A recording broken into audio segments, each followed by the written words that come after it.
So, yung isa ito mahina. Yung isa malakas. So, ito ang saninang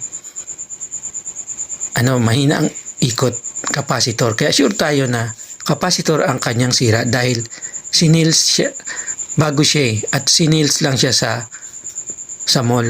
So ngayon, papalitan natin siya ng capacitor.